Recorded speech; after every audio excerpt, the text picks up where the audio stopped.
இந்த காலத்துல நல்லதை சொல்றவங்களே நாட்டுல கொஞ்சம் பேர் தான்டா. அனைவருக்கும் அன்பான வணக்கம். நேற்றைய தினம் சென்னை உயர் நீதிமன்றத்தில் தற்போது இருக்கின்ற சினாட் அமைப்பு தங்களுடைய பதவி காலம் முடிந்த பிறகும் பதவியில் தொடர்வதால் அவர்களை தகுதி இழந்தவர்களாக அறிவிக்க சொல்லி தொடரப்பட்ட வழக்கானது விசாரணைக்கு வரும் என்று அதிகமாக எதிர்பார்க்கப்பட்டது. ஆனால் அது விசாரணைக்கு வரவே இல்லை. அதற்கான காரணமும் அந்த வழக்கை தொடுத்த வழக்கறிஞர் நேற்றைய தினம் பார்த்தீங்கன்னா அந்த வழக்கை விசாரணைக்கு எடுத்துக்கொள்ள விருப்பமில்லாத காரணத்தினால், உடல்நிலை சரியில்லாத காரணத்தினால் இன்னொரு தரப்பு என்ன சொல்றாங்கன்னா, இன்னும் கொஞ்ச நாள் அந்த கேஸ் டீட்டெயில்ஸ் எல்லாம் தெரிஞ்சுக்கிட்டு அதுக்கப்புறம் நம்மலாம் வழக்காடலாம் என்று சொல்லப்படுகிறது. ஸோ ஏதோ ஒரு வகையில் பார்த்தீங்கன்னா நேற்றைய தினம் அந்த வழக்கானது விசாரணைக்கு வரவில்லை. மீண்டும் அது எப்பொழுது விசாரணைக்கு வரும் என்றும் தெரியவில்லை. இங்க ஒரு விஷயத்தை நீங்க நன்றாக உணர்ந்து கொள்ள வேண்டும். தற்பொழுது சினாட் அமைப்பின் ஜெனரல் செக்ரட்டரி பெர்னாண்டோ சிறுத்தன்ராஜா அவர்கள் பாத்தீங்கன்னா ஒரு வழக்கறிஞர், தேர்ந்த வழக்கறிஞர். அது மட்டும் இல்லாம இந்த சினாட் அமைப்புல பழுத்த அனுபவம் கொண்டவர், ஏராளமான பழக்க வழக்கங்களை கொண்டவர். இதற்கு முன்பு இருந்த திராவிட முன்னேற்ற கழக அரசின் நம்பிக்கையை பெற்றவர்கள். அதற்கு பிறகு டிஎம்கே போயிடுச்சு. அதனால பாத்தீங்கன்னா அவர் பதவியிலிருந்து போயிடுவாரு, அவருடைய அந்த கை ஓங்கிறது குறைந்து விடும் சொல்லி நினைச்சாங்க. ஆனா தற்பொழுது மீண்டும் தேவக அரசு வந்த பிறகும் திருமாவளவன் பாத்தீங்கன்னா தற்போது இருக்க அரசாங்கத்துக்கு ஆதரவு கொடுத்திருக்கிறதுனால, அங்க இருக்கிற வன்னியரசு அவர்கள் அமைச்சராக இருக்கிறதுனால இவர்களோடு அதிகமான நட்புறவை கொண்டிருப்பவர் பெர்னாண்டோ சிறுத்தன்ராஜா அவர்கள். எனவே வழக்கம் பாத்தீங்கன்னா நேற்றைய தினம் வரல, நாளை தினம் வருமானு தெரியல, அடுத்தது எப்போ வரணும்னு தெரியல. ஸோ அந்த அளவுக்கு பாத்தீங்கன்னா தன்னுடைய அதிகார மையத்தை, தன்னுடைய ஆளுமையை சினாடில் கோலோச்சு கொண்டிருக்கிறார் திரு பெர்னாண்டோ சிறுத்தன்ராஜா. இதன் காரணமாக அவர்கள் இந்த எக்ஸ்டென்ஷன் பீரியட்ல கொண்டு வந்த அனைத்து தீர்மானங்களும் செல்லாது என்று அறிவிக்கக்கூடும் என்று நிறைய நினைச்சாங்க.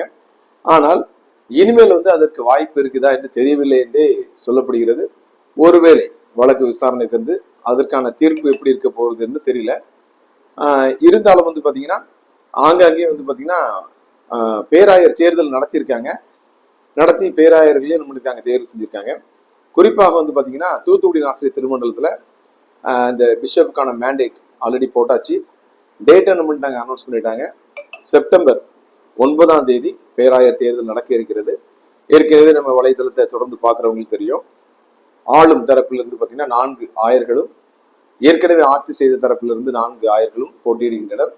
யாரையும் சாராமல், எந்த அணியும் சாராமல் ஆண்டவரை சார்ந்து ஆயர் திரு மனோகர் அவர்கள் போட்டியிடுகிறார்கள். அவருக்கான வரவேற்பு மிக சிறப்பாக இருக்கிறது என்று ஏற்கனவே நம்ம வலைதளத்தில் சொல்லிட்டு இருக்கோம். வலைதளத்தில் சொன்னா மட்டும் போதுமா? குறிப்பாக பார்த்தீங்கன்னா ஆயர் மனோகர் அவர்கள் பாத்தீங்கன்னா நல்லவர் சொல்றோம், நம்ம அவர் சிறப்பாக செயல்பட்டாருன்னு சொல்றோம். அதோடு நிறுத்தி விடாமல் நம்ம ஒரு ஊடகம் நம்ம சொல்லுகிற விஷயங்கள் பார்த்தீங்கன்னா நண்பகத்தன்மையாக இருக்க வேண்டும். எங்கெல்லாம் அவர் பணி செய்தாரோ அந்த இடத்துலலாம் போய் என்ன பண்ணணும், அவரை பற்றி கேட்டு அவர் செய்த நன்மைகளையும் அவரை பற்றியும் வெளியிடலாம் என்று நான் தீர்மானம் செய்தேன். என்ன பார்த்தீங்கன்னா, நம்ம ஒருத்தர் ரெக்கமெண்ட் பண்ணும்போது கண்டிப்பா அவர் நல்லவராக இருக்க வேண்டும். வேதாகமத்தில் ஒரு வசனம் இருக்கு இல்லையா, கர்த்தர் நல்லவர் என்பதை ருசித்து பாருங்கள்னு ஒரு வசனம் இருக்கு. இயேசு நல்லவர்னு மட்டும் சொன்னா போதாது, அவர் எப்படி நல்லவர்னு சொல்ல தரணும். நமக்கு தேன்னு ஒரு பேப்பர்ல எழுதி வச்சு அதை நம்ம டேஸ்ட் பார்த்தா அதுல சுவை இருக்காது. உண்மையான தேனை என்ன பண்ணணும், கையில் ஊற்றி உண்மையானதா சர்க்கரை பாகா என்று என்ன பண்ணணும், உணர வேண்டும் என்றால் சுவைக்க வேண்டும். அதுபோல ஐயா கடைசியாக பணியாற்றிய சாயிரபுரத்துக்கு சென்று அவரை பற்றி செய்திகள் சேகரிக்க வேண்டும் என்று எனது மனதுக்கு அதிக நாட்களாக பாத்தீங்கன்னா ஒரு ஆசை எழுந்து கொண்டிருந்தது. அதன் பொருட்டாக பாத்தீங்கன்னா சாயிரபுரம் சென்றிருந்தேன். அவர் அங்கு ஆயராக பணியாற்றிய காலத்தில் பெயர் பெற்று விளங்கிய அந்த ரஃபேல் மருத்துவமனை முன்பாக சென்று பார்த்தேன். கடந்த முறை நான் செல்லும் போது பாத்தீங்கன்னா அந்த மருத்துவமனை நிறைந்திருந்தது. ஏராளமான 2 சக்கர வாகனங்கள், 4 சக்கர வாகனங்கள், ஏராளமான வெளிநோயாளிகள் காத்திருந்து முன்னாங்க சிகிச்சை பெற்று சென்றனர். ஏராளம் பேர் சாட்சி சொன்னாங்க. ஆனால் தற்பொழுது பாத்தீங்கன்னா நிலைமை தலைகீழாக மாறி இருக்கிறது. பழிவாங்கும் படலத்தால் அவர் இங்கிருந்து வலுக்கட்டாயமாக மாற்றப்பட்டதன் காரணமாக அந்த மருத்துவமனை தற்பொழுது பொலிவிழந்திருக்கிறது. தன்னுடைய அதாவது நல்ல டெவலப் ஆகி வந்துட்டு நேரத்தில் பார்த்தீங்கன்னா மீண்டும் ஒரு அதல பாதாளத்தில் இருந்திருக்குன்னே சொல்லலாம். ஆட்கள் யாருமே இல்லை. அவர் வாங்கி கொடுத்த அந்த ஆம்புலன்ஸ் வண்டி வந்து பார்த்தீங்கன்னா அப்படியே நிற்குது, அனாதையாக நிற்குது. அவர் காலத்தில் தான் பார்த்தீங்கன்னா அங்கே வந்து ஜென்ரேட்டர் பண்ணியிருக்காங்க, வாங்கி வச்சிருக்காங்க, அதுவும் அப்படி ஓடாமல் கிடக்குது. அதுபோல அவர் ஓடி ஓடி அங்கே வியாதிக்கு வருபவர்களை விசாரித்து அவர்களுக்கான மருத்துவ உதவிகளை அந்த மருத்துவமனை செய்தார். ஆனால் இன்னைக்கு வந்து பார்த்தீங்கன்னா அங்கே வான்னு சொல்ற கூட ஆள் இல்லை. அவர் இருக்கும் பொழுது பணியாற்றிய அந்த ஊழியர்களும் தற்பொழுது அங்கிருந்து சென்று விட்டதாக நான் அறிகிறேன். எப்பவுமே வந்து பார்த்தீங்கன்னா ஒரு தலைமை சரியா இருந்தால் தான் அதுக்கு கீழே சரியான செயல்பாடு செய்கிறவங்க இருப்பாங்க, இல்லாட்டினா என்ன முடிவாங்க, போயிடுவாங்க. ஸோ அது போல போயிட்டாங்கன்னு கேள்விப்பட்டேன்.